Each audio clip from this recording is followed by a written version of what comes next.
Alright guys, welcome back again to the channel as usual, back with some latest stories concerning our players and the team.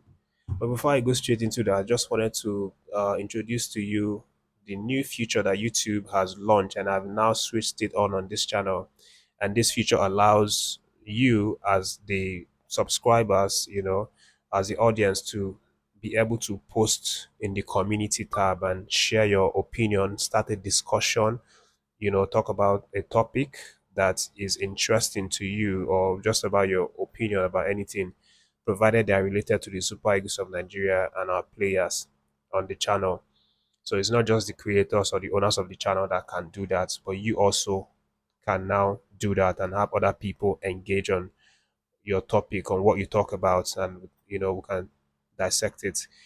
But for you to do that, for you to be able to truly do that, you have to be a subscriber of the channel. So make sure, if you are interested in having your opinions heard via the community tab by posting, make sure to subscribe to the channel if you've not already done so. With that said, guys, let's talk about what is happening right now in our camp. Of course, we are still expecting the final 24-man list to be released, ahead of the two games we have against Rwanda and then South Africa in September. While we are waiting, we see uh, some countries, more and more countries, beginning to release their list. The latest to release theirs is the Ghanaian national team, and uh, they have they've now selected a 24-man solid squad to face Chad and Mali this September.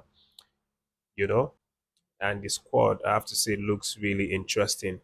But I don't want to talk about the Ghanaian team. Of course, the focus is still on our national team, the Super Eagles of Nigeria, and we await them. Hopefully before the weekend, we might see that list, the final list, being brought out. But just quickly, just wanted to, share some update about, what's been trending right now, especially with the NFF and the legends of the national team. Of course, if you follow the channel, you are aware that we've been talking about it a while now. The ex players are kind of in a controversy with the NFF and the the government, people that run football in the country, saying that they neglect them, they don't take care of them, they don't support them, especially financially when they get old, when maybe they are sick, or the ones that have died, they don't really support them in terms of doing this their burial ceremony, and support their family and things like that. And why this has been up for debates, among Nigerians and top stakeholders, in terms of whether is this actually their right to be supported even after being paid heavily during their active days, as footballers. So it's been kind of a divide in this, because of how viral it has gone. But we've seen a couple of reactions. Again, it started with Taribo West, and then we had Austin Eguavon talking about how disappointing it is, how painful it is that these professionals are not treated like the heroes that they are. And then, at some point, Samson Siasia also, stepped into the matter to talk about it, siding Eguavon and Taribo West, talking about how it's very sad that uh, Nigerians don't look out for you. No matter what you've done for the country, they don't look out for you when you need them the most. And then there's also one man, ex-international Sam Sodje. We probably know him. He used to tie head banner when he played, and he has also spoke with Billa FM recently, where he talked about, some things that might be causing this lack of fair treatment, or might be causing this lack of support, especially maybe financial support to these ex-players when they retire. But I'm just going to share the ones that I've not shared before. Of course, I've shared Taribo West accounts, shared Austin Iguavon zone. I'm going to share Samson Siasia statements, on this issue. So he spoke recently with the media, and in his words, Samson Siasia recounted that he's actually very pained when he's watched what went on, when he heard what went on at the burial ceremony of the legendary goalkeeper.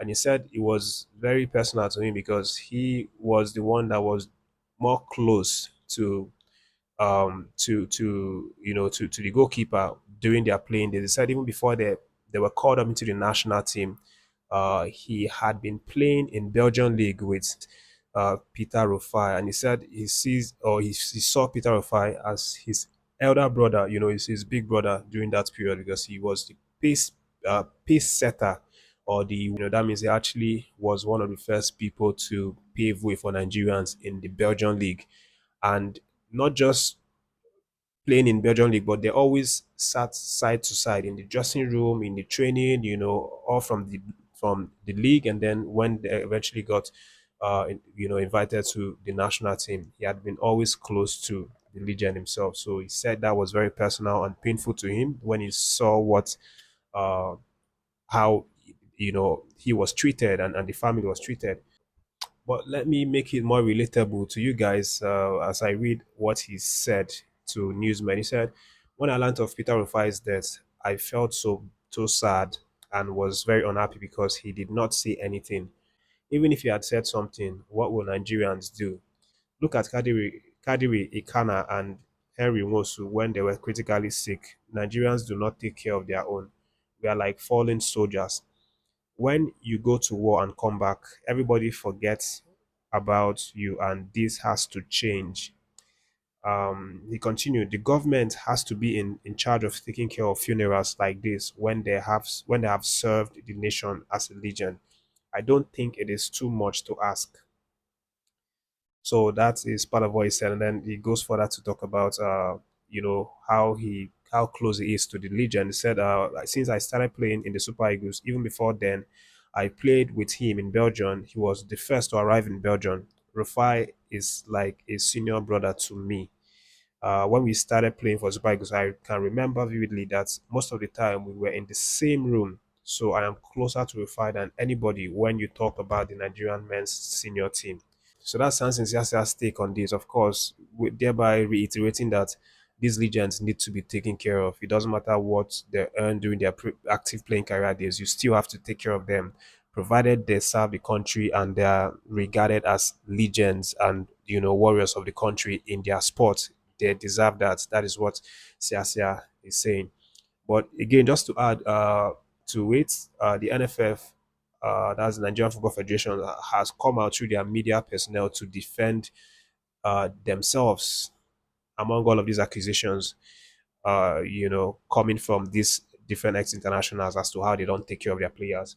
And in their release, which obviously was released a few days ago, maybe some of you would have seen it, it states the Nigerian Football Federation stood in solidarity with two of our legends as they were laid to rest. In support of the burial rights of Christian Chukwu, the NFF provided financial assistance to his family and was represented by Executive Committee member Chief George Alo, Barrister Oke Obi, and Mr. Chike Lue Ilonyesi.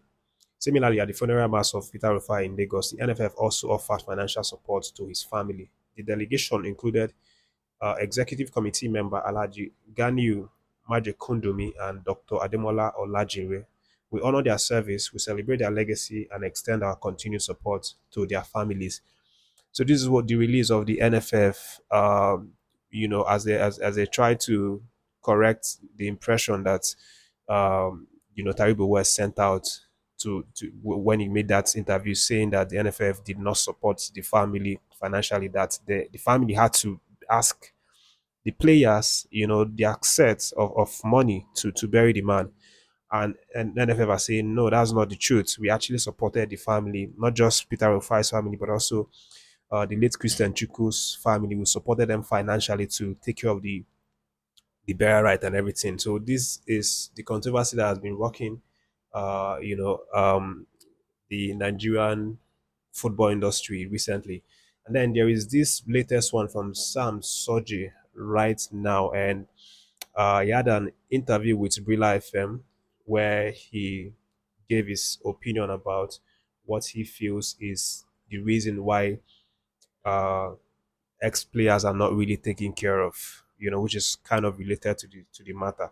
And in Sam Soji's own argument, he claims that the reason for him is that uh, they have so many illiterate people, so many illiterate ex internationals working under the NFL or working under the sports industry, as the boss, the top boss is there.